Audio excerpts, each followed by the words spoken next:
À Juno Beach, un musée propose de revivre une page de l'histoire, celle du débarquement qui a eu lieu sur cette plage normande pendant la Seconde Guerre mondiale, il y a tout juste 80 ans.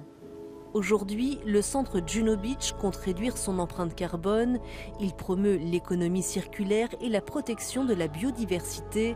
Un projet européen a permis au centre de réduire ses émissions de CO2 de 14% en l'espace de 4 ans. Une visite historique qui se veut aussi tournée vers l'avenir. En 2019, on était à peu près aux alentours de 1100 tonnes de CO2 équivalent émis par le centre Juno Beach, par les activités du centre Juno Beach. Et en 2023, on était aux alentours de 950-960 tonnes de CO2.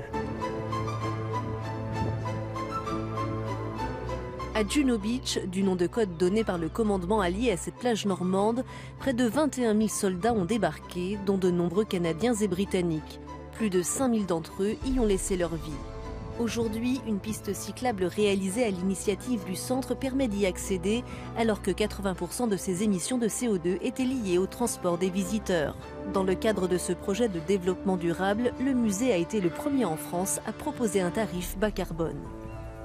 Donc c'est une remise sur l'entrée du musée d'une hauteur à peu près de 30-33%, sur présentation d'un billet de train pour ceux qui viennent en train jusqu'en Normandie, d'un billet de bus pour ceux qui viennent en bus et d'une photo du vélo stationné sur le parking du centre à l'accueil du musée pour la partie vélo. Au cours de cette expérience immersive, les visiteurs évoluent dans un lieu où les changements sont pourtant presque imperceptibles. Les modifications portent sur la gestion de l'eau, la température réglée en fonction de l'affluence ou encore la lumière, avec l'installation de plus de 400 LED. Et la gestion des ressources passe aussi par le numérique.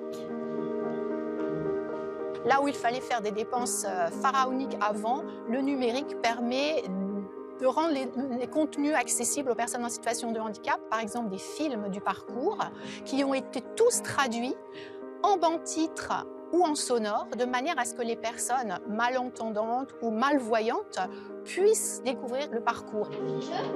La transition écologique et numérique du centre Juno Beach, qui a coûté plus de 600 000 €, a été entièrement financée par le programme REACT-EU. Près de 100 000 visiteurs franchissent chaque année le seuil de ce musée, dont de nombreux Canadiens comme Roméo. I just learned about Juno Beach completely. I had never even heard of it before. I thought we were just going to the beach. I feel like it's really important to have a memorial and like a space where we can recognize what happened in the past, where everyone can come together and really have like a respectful moment.